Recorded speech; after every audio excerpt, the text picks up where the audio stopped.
webinar, use events to identify high net worth donors. Now, just a couple of housekeeping things. Today's webinar will be recorded and sent out to you after the session finishes, and we'll also be taking questions throughout the entire webinar. And when you send those in, we're going to be compiling them for a question and answer session toward the end. You'll be able to find the questions section in the control panel, so feel free to ask away as we go along here. Today, we're very excited to have an amazing guest, Ian Loth from Winspire. Ian has an extensive background in event fundraising, marketing, and business development. Ian has led the marketing team at Winspire for about 6 years, conceptualizing and implementing marketing strategies to help nonprofits achieve their fundraising goals. So we're really excited to have Ian covering this topic today. Ian, thank you so much for being here. For sure, Marty. Thanks for having me. My pleasure. Well, Ian, we're going to let you take it away and get started, and we'll have some questions here in just a little while.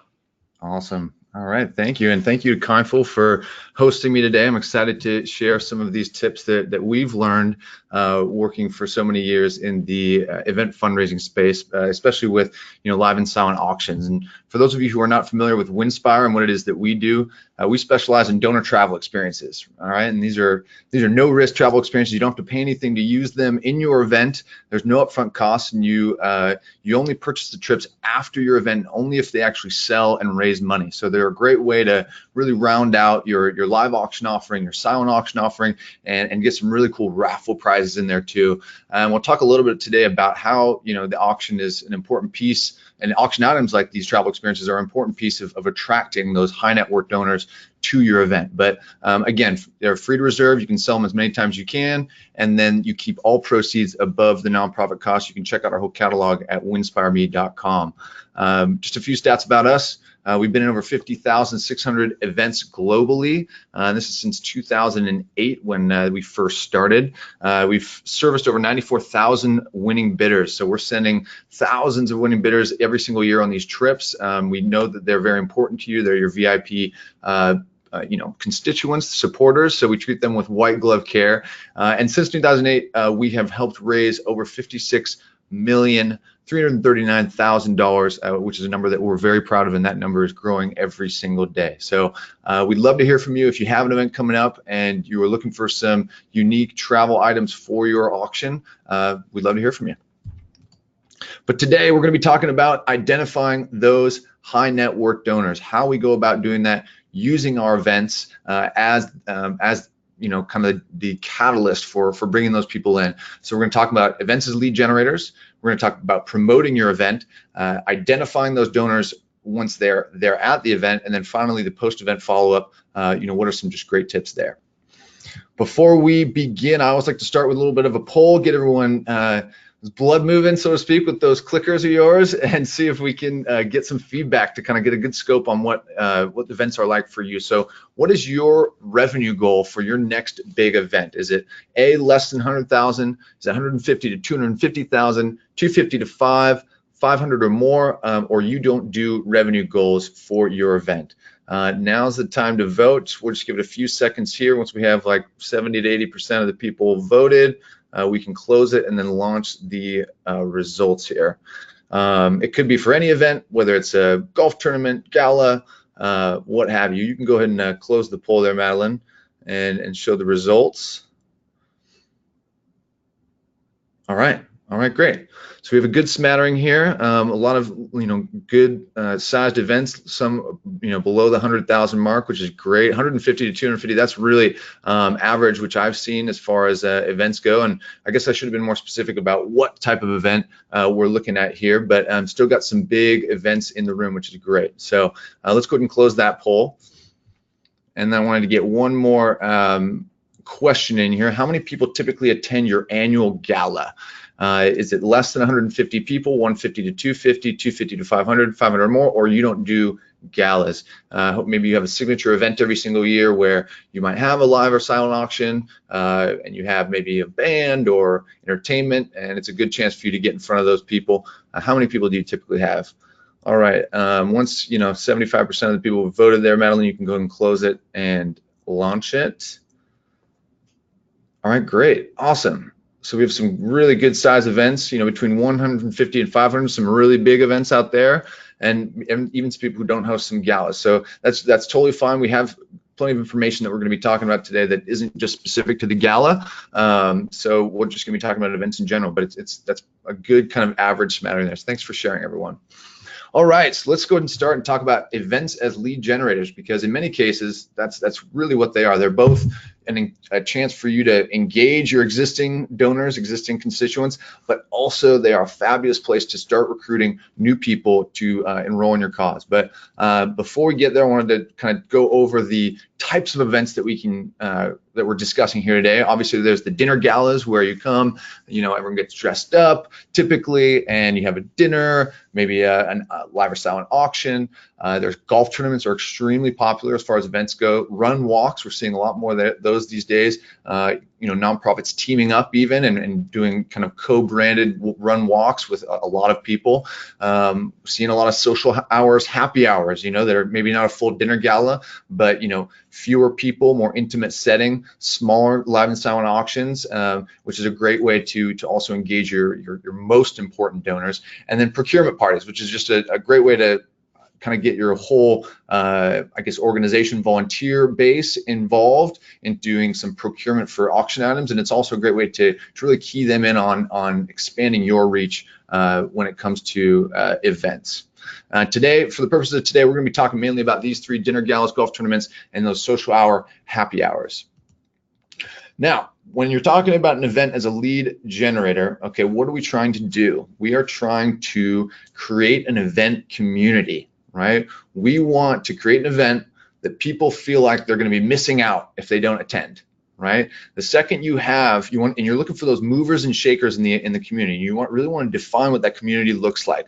Who are you trying to recruit within your community? Doesn't matter if you're within a huge city or a small town. There's going to be a cohort of people that you're kind of targeting with your event in terms of who you want to get there. And you're really looking for those movers and shakers, right? And we're going to talk about that in a second. But the people who are obviously wealthy enough to give, right, care about your cause, and kind of have a like-minded aptitude for really driving your cause and wanting to contribute, right? So you want your events to show up on the social calendars of C-suite level individuals above all, right? You really want those owners of companies, the executives, and practitioners who have the means, and you want them to be aware of it, right? And in order to do that, you have to get a few people like that involved. You want to make them feel like they need to be there because they're connected, and you want it to be the it place to be, right? So who are we looking for?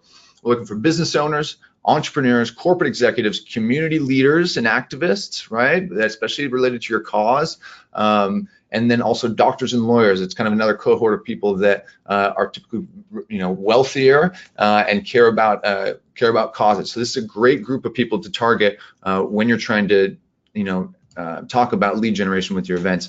But above all, it's not about selling the most tickets. This is a common thing that we hear a lot, that it's just kind of a misconception, right? That, getting more people at your event isn't necessarily better, right? Especially because if they just come and buy the ticket or just attend and then don't do anything, don't donate money, that's money out the door that you're actually wasting, right? So it's much better to get fewer highly qualified guests than it is just to get more people off the street. And that's why, spending $30,000 on a band to try to get everyone and their mother to attend your event isn't necessarily the best investment, right? Because you're not trying to get as many tickets sold.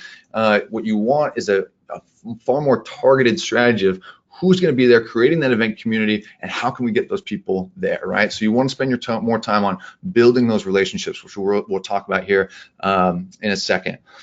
Time equals money. This is a refrain that I always emphasize for you nonprofit event organizers out there. Your time is a resource that you have to use very carefully, right? So instead of spending all of your time on, pounding the pavement, asking for small donations, silent auction items, soliciting local businesses and just knocking on doors, that time could be spent really building relationships, networking, figuring out ways to get in front of the right people that you want at your event. And then your time and money will actually go much further in terms of as a resource, right? It will have a much bigger payoff in the end if you're spending your time getting the right people to the event, networking, and we're going to talk a little bit more about how to do that. So let's talk about event promotion. How do you go about actually doing this? I'm gonna take a little sip of water here. Excuse me. All right, so now we want to get those people at the event. How do we do it? We do it by promoting the event. And above all, we emphasize this in every single webinar I do, or with constituents in the industry. You got to start with the cause, right? You got to enroll people in your cause, make the reason for the event at the forefront. You're not just having a party, right? Yes, you want it to be fun and you want it to make it the it place to be, but remind people of why you're there, why it's important. Keep your stats and short and concise and to the point. What are we raising this money for? Is there a specific reason that we're doing it? And always keeping that at the forefront. And then of course, it's going to be a hell of a party, right? You always want to convey that, because if it's not, doesn't look like fun, people aren't going to be there. So you want to make it fun, but you want to do that in conjunction with keeping your cause at the forefront. Lynn Page, who's the National Director for Special Events at JDRF, a good close friend of mine, she raises over $80 million a year at 70 plus events. So she knows how to get the right people to her signature events. And this is what she says in terms of what to communicate, right? Number one, what is the mission goal of the event? See how she put that as number one, not number two, right? What is the mission goal of the event? What does the money go to? Right, so where's the money going to go to specifically? Not just, hey, we need it for just solve type 1 diabetes, but hey, we are going to do it for this specific treatment that is going to result in this many people cured, that sort of thing, right? Why is it important, right? Kind of the broader picture, the why. What's in it for the people who are giving the money, right? How is it going to help them? And then also she puts here what auction items are going to be available to purchase. Auction items are a huge driver of promotion for promoting the event. It's a great way to get out the word and say, hey, can you believe they have a trip to Kansas, Film Festival or Napa Valley or what have you? And that's where we come in too, as far as Winspire, securing those big ticket items, which we'll talk about a little bit later, to promote the events. It's such a key part. And then other high level guests or VIPs to really draw them in. And this is a really key part that I think people forget to do is it's okay to say who else is going to be there, right? You want to do that because that's how you create that event community and make people feel like they're going to be left out if they're not in attendance. Right. So if you're saying so-and-so and so-and-so is going to be there, they're going to start thinking, well, where's my invite? So that by the time it gets around to them, they say, I know about that event. I see it's on the social calendar. I was wondering when I was going to get an invite. Of course, I'd love to be there. Right. That's the sort of kind of mentality that you're looking for from these people. Relationships. All right. This is, I kind of touched on it a couple times already, but your objective as the head of your event, the event planner, is to network, right? Delegate the tasks like organizing silent auction items, going out and pounding the pavement, asking for small donations. Your job is to get the right people into that ballroom or at that golf tournament so that they are the people who are going to come and spend money in support of your cause, right? And you need to find and build upon existing relationships. Find out who's already coming to your event and who is the people. Identify the people who are already coming to your events that you want more of, right? Then you want to build upon those existing relationships to expand your reach, right? So instead of blanketing your community with flyers, you want to spend more time with your board members' Rolodex, taking existing VIP donors out to lunch, asking them, which of their friends or people are, might be interested in the cause. So ask for introductions, reiterate your involvement, involvement and the involvement of others, ask questions and find out what people care about, but don't oversell it, right? You don't want to be obnoxious. Last thing you want to do is have your board member open up their Rolodex and then be like, or be hesitant to do that for you, right? You just want to be the best source of information for how to get involved, okay? And I mentioned the board members Rolodex. This is a great place to start. For those of you who might not have those VIP donors, but you do have board members, these are people who signed up, right, to help your cause, and they should have that network out there within the community. Otherwise, they wouldn't be a board member, right? And they're on the board because they care. We hear a lot about, complaints about board member involvement, but this is one of the easier jobs of theirs to do. It's not like you're asking for direct donations. What you're asking them to do is introduce, or they're asking for introductions, right? You're asking for them to introduce you to their Rolodex, their friends, to try to spread the word about the event and get the right people there, especially for corporate tables too. which we'll talk about. We've got some quick tips from professionals, benefit auctioneers in the industry. I went around and asked some questions and saw what they thought were some really important things that people tend to neglect. This is from Danny Hooper, another close friend of mine. He recommends recruiting an honorary chair, and some of you may do this for your event, some of you may not, but an honorary chair is kind of a figurehead, a public figure who'd be willing to, help talk about your event, promote your event. I'm going to read what he says here. He says, I always recommend selecting a high-profile person from the community to be an honorary chair. Their only expectation is that they attend your event and allow you to cultivate their network of contacts in their promotional efforts. Right? This helps to elevate the profile and the cause of your event that your event is supporting. Notice how the main reason to have an honorary chair there is for networking, right? To network with that person's, influence and reach is really what you're looking for when you're talking about event promotion. Corporate tables, all right? This is a huge piece that a lot of people maybe kind of wade into, not certain what to do. The most important part about asking for corporate tables is to express your expectation and desire for qualified guests, right? So many times, so often, you'll ask for a corporate table or a company to buy, a table, and then the tickets will end up by the water cooler, right, or on the coffee table, and that's the last thing you want. When you're approaching a business, you're approaching those entrepreneurs, high-profile people in the community, you want to make sure that when they purchase a table, they are going to bring people with them that are going to participate and donate money, right? So when you contact them, you really want to draft a nice letter, and you want to, again, be very clear about your expectations for the people that you want them to bring. And this is a great example here. I'm going to read it on the screen. It says, Bob, thank you so much for offering to purchase a table. If you're able, we would very much appreciate like-minded individuals who might support our cause.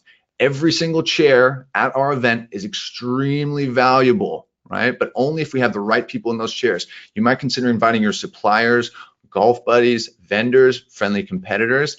That's another thing that I thought was a great tip from Danny. So the key here is that you want to get them thinking about it, right? You just want to get them thinking about who they might invite. If you don't ask and you don't coach them and tell them, they're not going to think twice about it. They're just going to buy the table, and they're going to move on to the other parts of their busy schedule. But if you are very specific in coaching them of who to bring, they're much more likely to do it. And that tip at the very end about your suppliers, golf buddies, vendors, friendly competitors, this is so key. It's very easy for businesses, especially business owners, to put pressure on their suppliers and their vendors, right? Because they can say, hey, this cause is really important to me. I'd love it for you to attend. And those people who are getting business from them are going to really want to impress them, right? They're going to want to impress that business owner who cares about a cause. So they're going to be far more likely to come to the event and spend money in front of that business owner, right, to continue earning their business. So if you can kind of nudge those people who are buying the corporate tables, hey, why don't you try your suppliers or your vendors, or give those suggestions as far as who should be coming. And so make sure that if you have table captains, you're coaching them on this when they're going out and they're asking companies. Whenever you get some interest in buying a corporate table, you're doing a follow-up. You're not just saying, great, here's where you sign, we'll see you at the event. You're coaching them on who they should be going out and filling those seats with. I'm taking a sip of water here.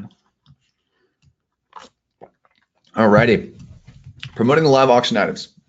Mentioned before, big ticket items are a great way to attract high net worth donors, just to get their ears perked up, right? Oh my gosh, we can go see, Carrie Underwood. We can go, to the horse races. These are things that they wanted to do anyway, but now they have an additional reason to want to come and support and, maybe purchase that experience in support of your cause, right? And that's really where Winspire helps secure those big ticket items, the unique travel packages that are around the world that might be very difficult for your procurement team to procure, right? But just a few of them, right? 3 or 4 in your auction is going to really help give you some great tools to actually promote your event, whether it's on social media, email, or print, right? You can come easily reserve the packages. We'll give you all the imagery, the things you need to make it just kind of wow, so that it adds that credibility, attracts those high net worth donors. They then come to your event. Let's break these down each, for a second here. So social media. You have a social media, hopefully, for your organization on your page, posting daily, right? Posting daily about your cause, things that you're actively doing. I would, throw in there every day or two event updates, things that you're planning your event. Oh my gosh, we just secured the venue. menu items are here, right? And then the best ones that you can be doing are auction items. Check out what we're going to be offering in the live auction. You know, we have an incredible Game of Thrones package where you can go see where Game of Thrones was filmed in Ireland, right? Go visit 6 castles. That's a Winspire package that is just tremendously popular for promoting Hamilton Broadway. All these things are just great things that just look beautiful on social media, get people to click and like and engage, and then they can start talking about what they want to spend money on when they get to the cause. It could also be your silent auction items.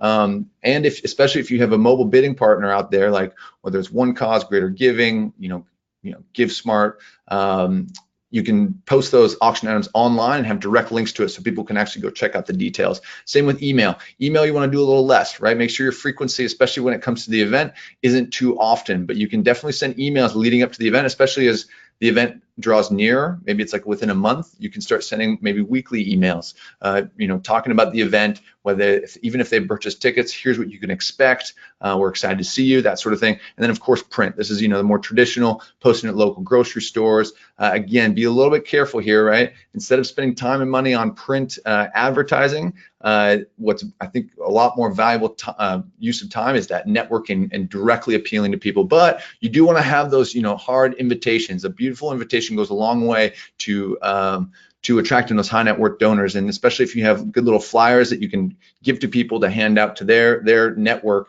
That's really where print promotion comes into play. Scout other events. All right, this is kind of an interesting one.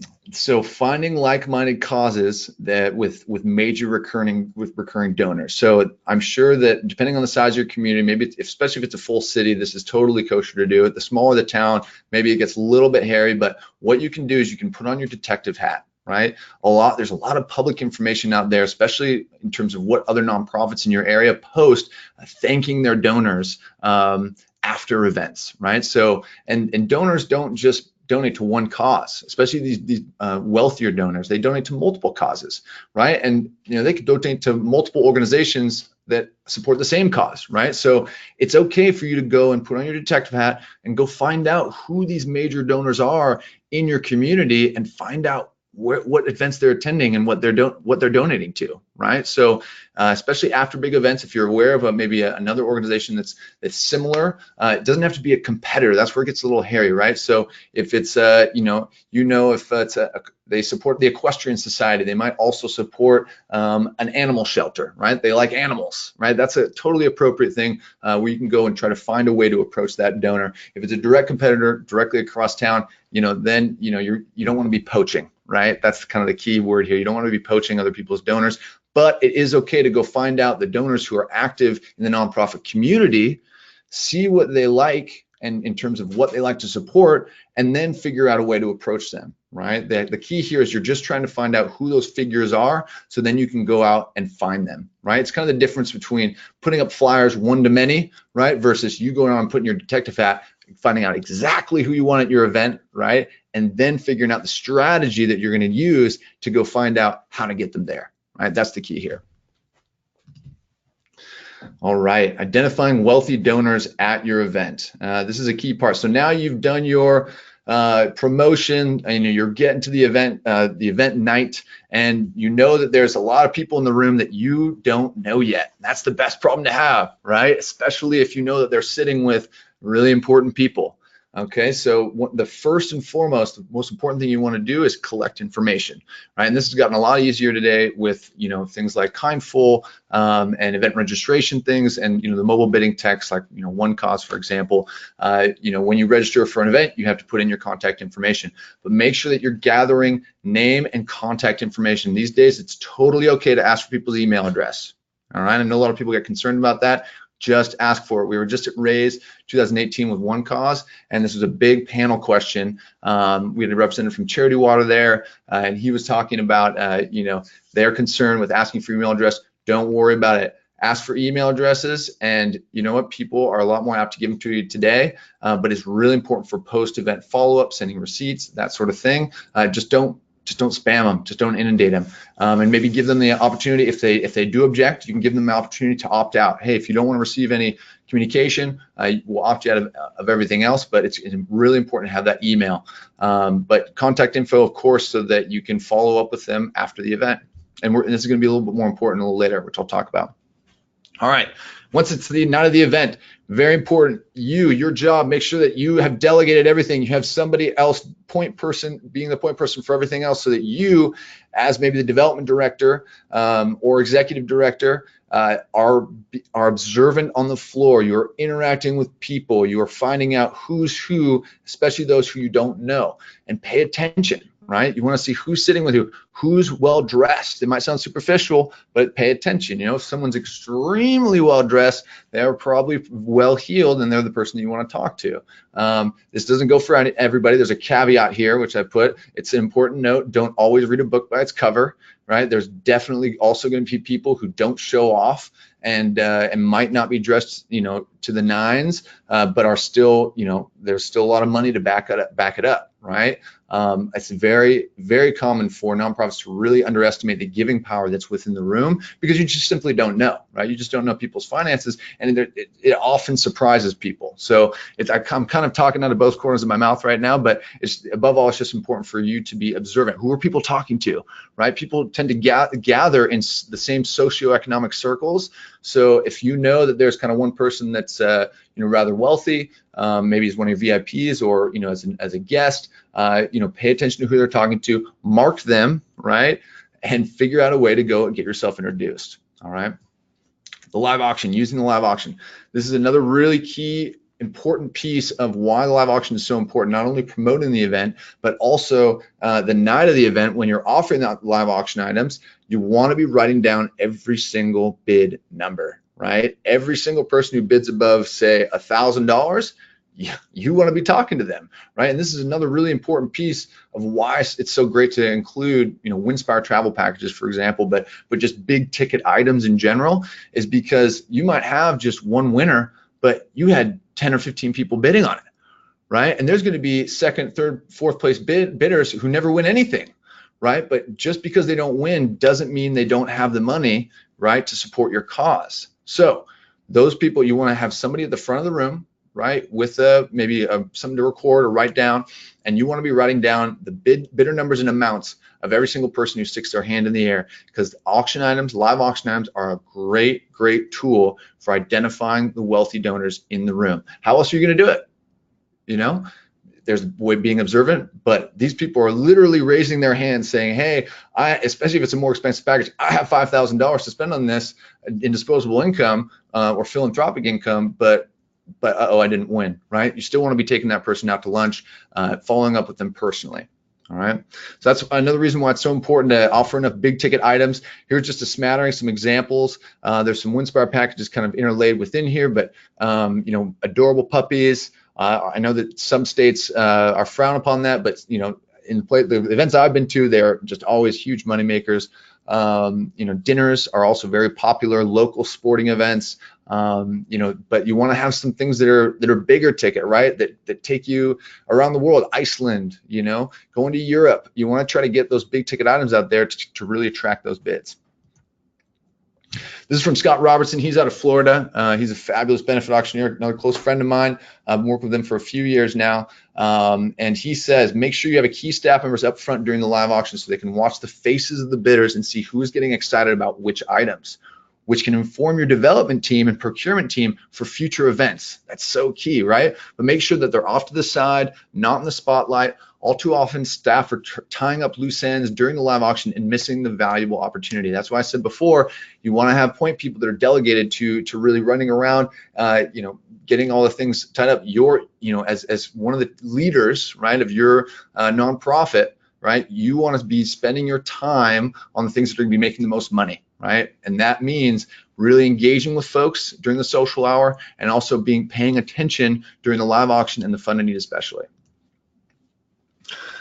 How do you do it? How do you introduce yourself? This might be kind of a little simple, but it's also just important to reiterate. It's and it's just good reminders about how not to be shy and how to build relationships. Okay, just we're going to go over these real quick, but there's just some tips that even I think it's helpful even just for me, just in general, right? Like when you're in an uncomfortable situation where you don't know people, for a lot of people, it's not second nature to just be able to go up and start interacting with folks and building that relationship. So what do you do? A great way to introduce yourself is by complimenting people's attire. It's a very easy introduction.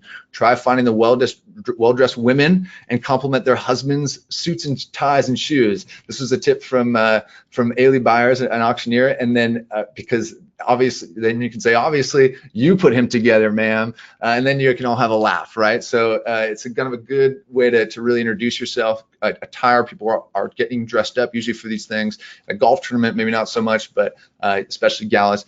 Enlist a board member. Oftentimes, board members will know more people in the room than you do, right? So if there's someone you don't know that you want to know and you're trying to find an in, go ask a board member, say, hey, do you know who that is? Do you know someone who might know who that is? Can you help facilitate an introduction for me? Board members are typically really helpful with that, especially if they've had a few glasses of wine. Third, ask about their involvement. There's going to be people there who are not involved at all. There's going to be people who are maybe interested in.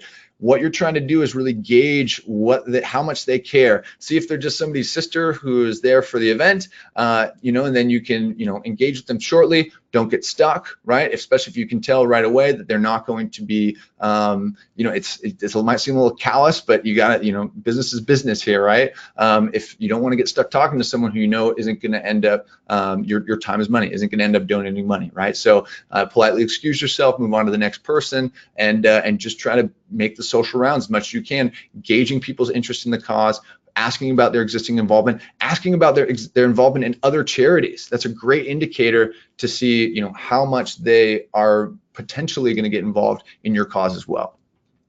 See if they care, right? This one's from Ailey. Quick tip about introducing yourself. I like to approach guests who are active in the live auction but didn't win and thank them for bidding. Then I'll ask them, what would have made you bid again? You were so close, joking around to get to know them a little better and gauge their interest. If they say, I didn't think it was worth that much, then it's not about the money. That's a really key point here. If they said, I didn't think it was worth that much, then that doesn't mean they don't have the money to bid more, right? That's an open-ended question, right? That means they might still have and would be a good person to get to know, right? If they're saying things like, oh, it got out of my price range, that's one thing. But if they, I really didn't think it was worth that much, but it did get me excited, that means they have some disposable income to throw around, all right? I thought that was such a small thing that I was like, wait, Ailey, back up. What did you say there? Because that's such an important piece. These little cues can help you figure out who in the room you should be following up with. All right. Speaking of which, post-event follow-up. I'm going to take a little sip of water here.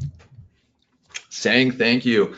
I feel like this is another one of those things that I reiterate on every single webinar I do for event fundraisers. But saying thank you and personally contacting every single donor, or having someone do it, right? Personally contact every single donor who spends above a certain amount, right? If someone's only spent a few $100, having that automated, letter or thank you or something like that's okay. But if, as soon as you start to get into, multiple hundreds or thousands of dollars, they need a special follow-up. And it's a phone call. It's a handwritten thank you note, a bottle of wine, right? Anything that gives that personal touch that makes them go, oh, wow, they really noticed that I participated, especially if it's a first-time donor, right? Or a second-time donor. If it's any type of donor, right? If it's a long-time donor, you want them to feel really, really happy that they are involved in this event community, right? And so it should be to everybody, right? And it's amazing what happens when people neglect to do this and how much it affects those donors. Like, talk about donor fatigue. People are just feeling like money and it's going into a black hole and they're not getting thanks. That's the quickest way to get rid of a donor, or eliminate the possibility that a new donor is going to come back, right? So making sure that after events, once you've had a face-to-face with people, right, you have another sort of personal connection, whether it's a phone call, handwritten email. God, have you ever heard of a handwritten email? I haven't, but handwritten note that will kind of give that personal touch and that personal follow-up. building relationships. So I'm just going to end on this just because it is such an important piece, right? Relationships, relationships, relationships. Make sure that you're offering to take people out to lunch. Continue that face-to-face dialogue, right? So one of the best parts about events is that it's your, oftentimes one or maybe two chances out of the year to guarantee a face-to-face with these donors. Try to make it 4 or 5, right? By taking them out to coffee, asking them what they'd be interested in seeing in the auction this year. Where do they want to go? What do they think about the current state of the nonprofit, the initiatives that they're doing?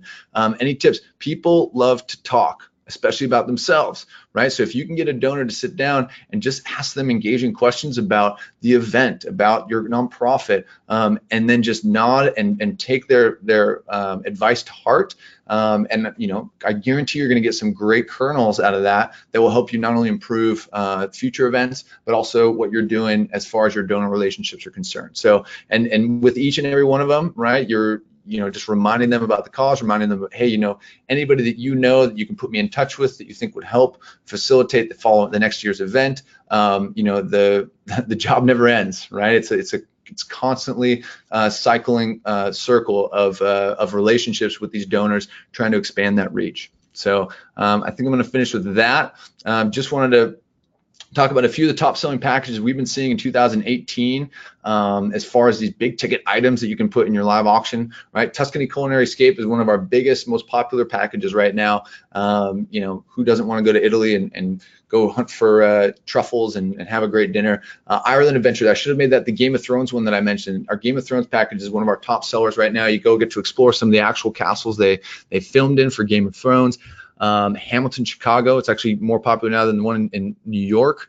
You can get just tickets, or you can meet the cast. Napa is always just great. We put you on the wine train. There's a chauffeur, wine tastings, and then of course the tropics. So check these out if you have an event coming up. We also have hotel only stays that are less expensive, that are great for the silent auction tables. Especially if you're having just a golf tournament, you don't have a live auction, you can put these hotel only stays out there. It works the exact same way. No risk, doesn't pay you. Purchase anything, no cost up front, no hidden fees or anything. There's just simply a nonprofit cost associated with each one.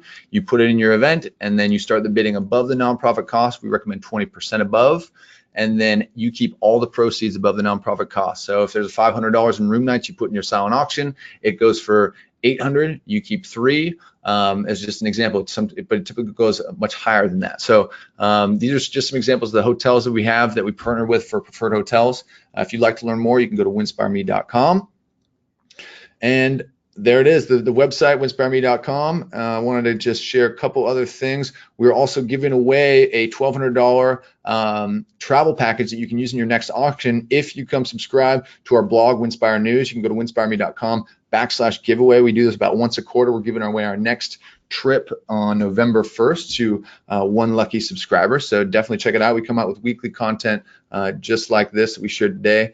And last but not least, we have a podcast too where we talk all about event fundraising. It's called Events with Benefits. I have my friend Danny Hooper, who I mentioned, Renee Zhao, who is the owner and founder of Donation Match.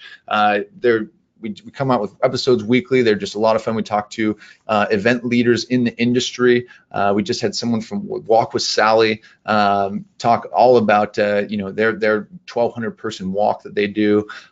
Just some great folks that talk about technology, best tips for events, and just great examples of success stories. So you can find that out wherever you get your podcasts. Search with Events with Benefits or go to eventswithbenefits.com. And that is it for me. Did I do all right there, Marty?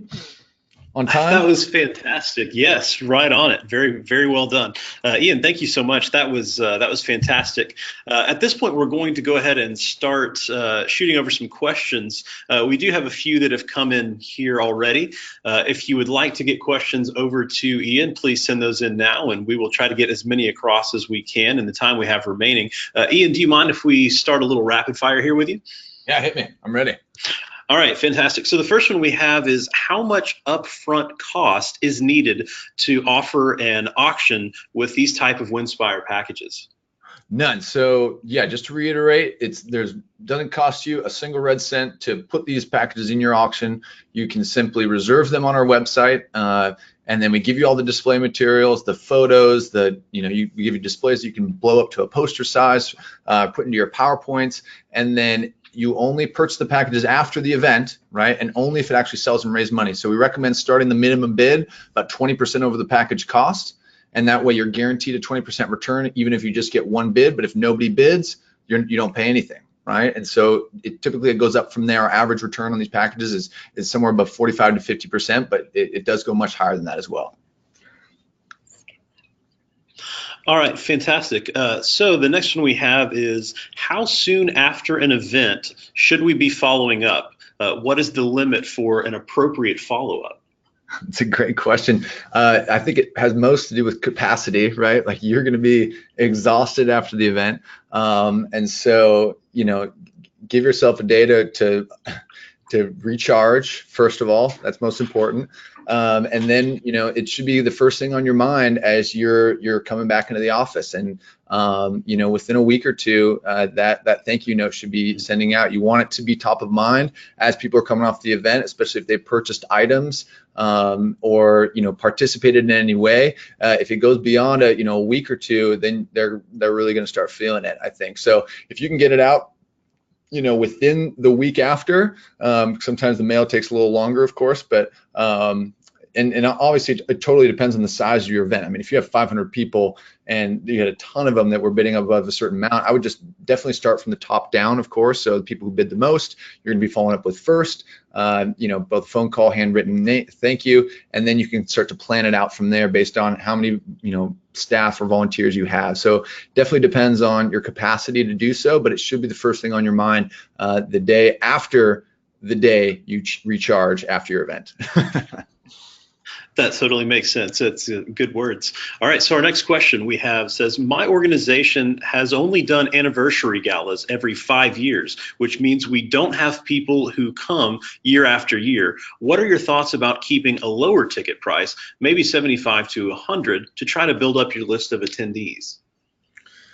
Sure. So I feel like there's two questions in there. So the 5-year annual gala, or not annual gala, 5-year anniversary gala is an interesting one. I don't hear that too often, but I can totally see how there's some challenges there in terms of getting the same people year after year. But then again, you also have 5 years to really build your network and truly, really build up the event. So I think there are kind of some pros and cons there to that.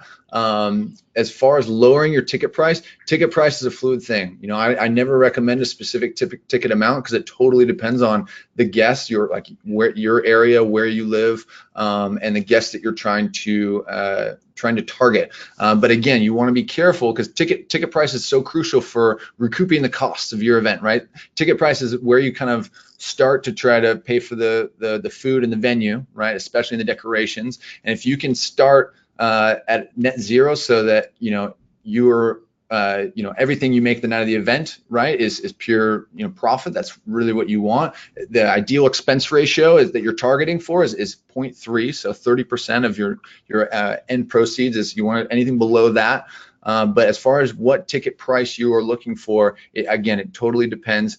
And if you want to get more people at that 5-year gala, because it sounds like probably a much bigger event, you could consider reducing the price. But just know that that's you might make less on your ticket sales. And it's tough. I wish I had a better answer for you. It's so dependent on the demographics, the event itself. There's so many variables there. So just make sure that you're thinking about all the things I talked about today in terms of who you're trying to get there. Absolutely. All right. So everyone, just don't forget, you can still send in your questions. The question line is still open within your control panel there. All right. As we continue, do you provide marketing materials for packages chosen with organization logos, etc.? So we do provide promotional materials like the PDFs that you can, print off and include on your, whether it's silent auction tables or, blow up to poster size. We also give you imagery that you can post on social media and within your email campaigns. So we don't provide it with your logo on it, but we give you everything you need to build the promotional materials with your nonprofit logo, like if it's within an email campaign or your own little poster. We give you a text doc that has all the details, so you can choose how much you want to include. So yeah, we give you all the pieces, and then it's up to you to go out and build it however you want, because everyone likes to promote their auction items just a little bit differently. So I guess that answers that. Absolutely. All right. So the next question we have is, do you think table hosts are the way to go for galas, or is it best to sell per ticket? And then a follow-up to that is, does this affect the high-level donors depending on what you choose? Totally. So I highly recommend having table captains. I think that is a very important way to sell tickets, especially because if you put people in charge of tables, right, they tend, they feel obligated to fill that table, right? So they're going to work a little bit harder to go out and sell it, right? So I recommend a combination of both, right? You obviously want to have tickets available just to the general public. Anyone who wants to purchase a ticket and attend can, but having table captains is so crucial because that is how you, and then as long as you're coaching them, right? The key here is coaching them how to be a table captain, right? Instead of just telling them, hey, we need you to fill this group of seats, right? Or these 3 tables, coaching them on how to go about doing that, right? Making sure that when they go around and ask businesses, they're asking them in the appropriate way, giving them the tools to do so, whether it's, letter templates, personalized letter templates that they can, put or send to each business, brochures, good stats, things that, will really help them speak intelligently with their network, their friends, and the businesses in the community. The key with your table captains is make sure they're socialites, right? They're people who like to go out and do this sort of thing, and so that they know how to go kind of network almost as like a second nature, right? But of course, not everyone has those sorts of people, but I do recommend having table captains as a main driver for selling tickets and corporate tables. Very good. And to tack on to that, what about a VIP ticket level where they get special access to auction items or other benefits? Sure. Yeah, I've been hearing about this. Definitely a possibility if you have the interest. If there's a group of people who, what we've seen is, maybe some a little pre-ceremony, arrive a little early if you're a VIP. The thing you got to be careful there with, though, is that if they start drinking too soon by like 6 p.m., they're going to be wasted by the time the live auction or the fun and eat starts at 8:30 or 9. So be really careful about doing kind of the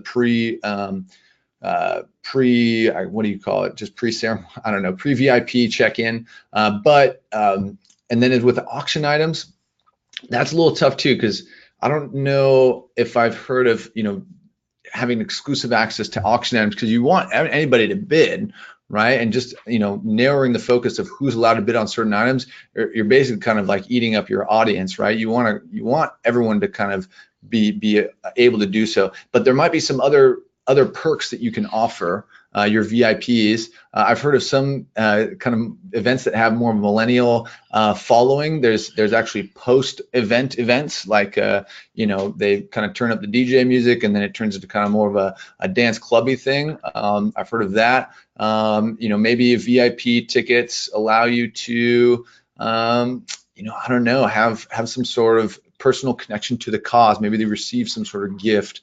That's always a possibility there. I would just be careful about opening up events earlier for VIPs with alcohol, because that you run into danger there. And then also special access to auction items. The only concern I have about that is that you're limiting yourself, because there might be people who didn't buy a VIP ticket who want to bid who then can't, right? That makes sense. Yeah, great. Thank you. So we have 3 more questions left for you here, Ian.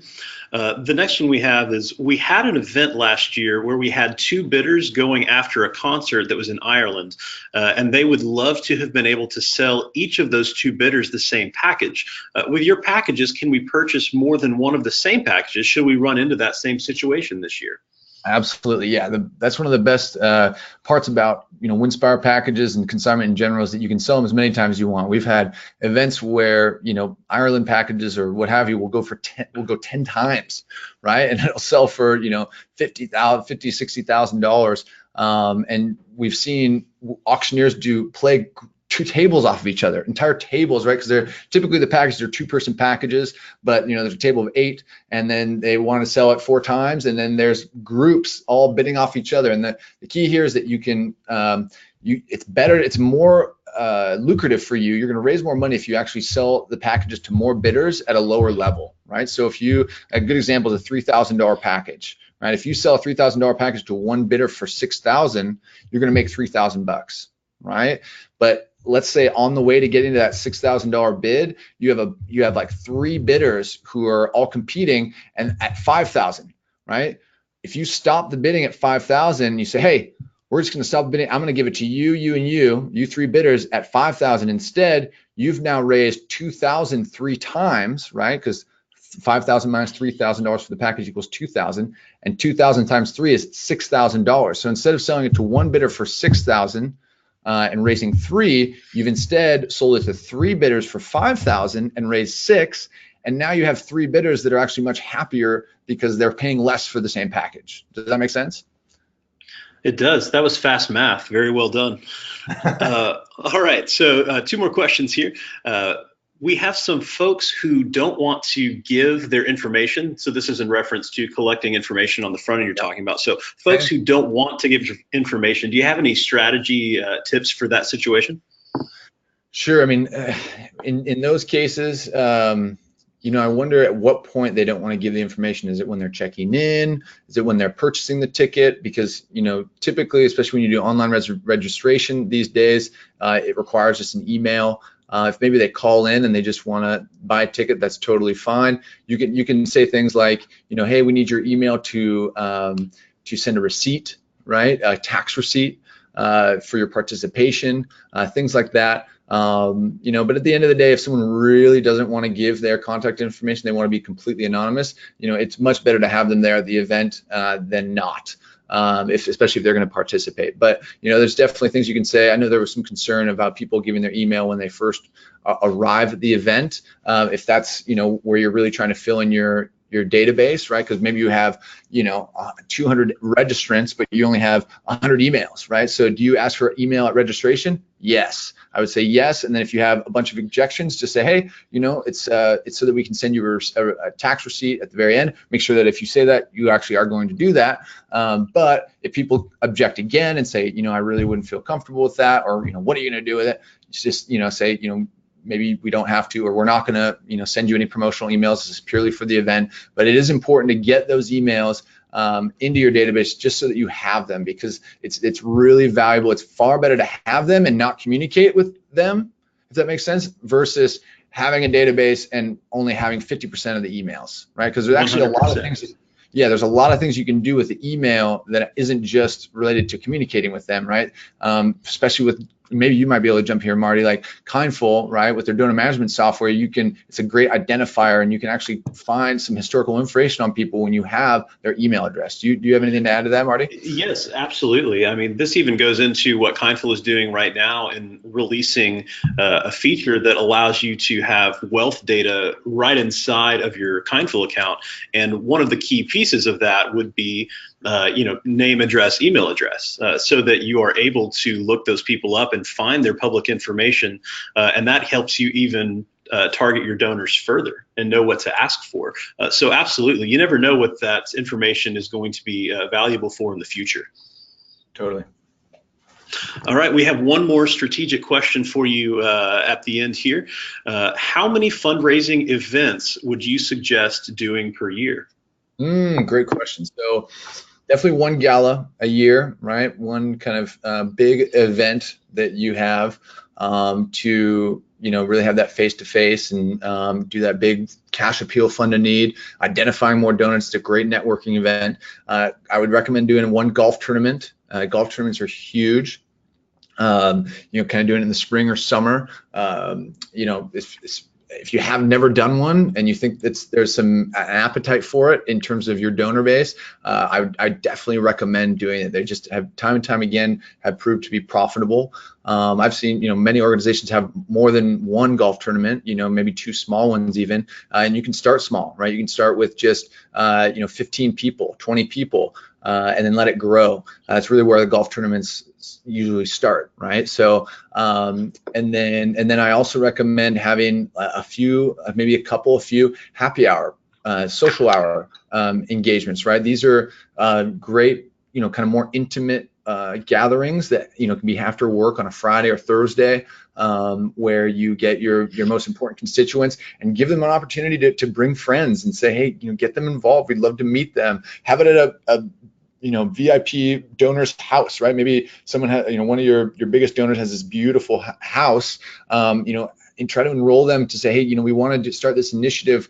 for recruitment purposes, right? Be very clear about what you're trying to do. Say, hey, we're really trying to get more people in the community involved. We love, our relationship with you, and you've done so much for us. Would you be willing to host a little, social hour get together to support our cause so that we can, but the so for them, right, they know that it's about recruitment, but what you tell the public, right, about is like, hey, this is a little check-in update about our initiatives, right? The things that we were raising money for, the stuff that we were raising money for in that spring gala, right? We talked about this, we were going to plant this many trees, or we're going to invest in this device, or we're going to build this playground. Come, let's come find out how we're doing about it, or how we're doing on it, right? And share some statistics, have like an industry expert that's involved with your cause come share some really interesting, engaging information about why it's important, right? Lynn Page talks about doing this with Type 1 all the time, where she has these social gatherings, very intimate, and these are a great way to kind of set yourself up for success, right, for your upcoming gala, right? That's really where you can start the membership recruitment, or not membership recruitment, but just new donor recruitment by making them feel like they're part of an intimate social event community. I think that's a really key part. So, between how many events, it totally depends on your size and scope, but at very least, I would be doing a gala golf tournament and a couple social engagements. Fantastic. Ian, that is excellent advice, and thank you so much. We are running right at the end of our time here, and Ian, we just want to say thanks again for being here and for providing all this excellent information. Anything else that you'd like to say in closing? No, just thank you so much for having us.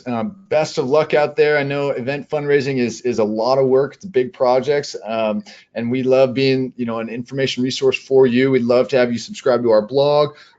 Stay tuned for more free webinars. We're actually having another one tomorrow. It's called the 7 Charity Auction Horrors that you can avoid. So you can check that out on our blog today. But thank you again so much for having me here, Marty, and good luck out there fighting the good fight, raising some money for good causes.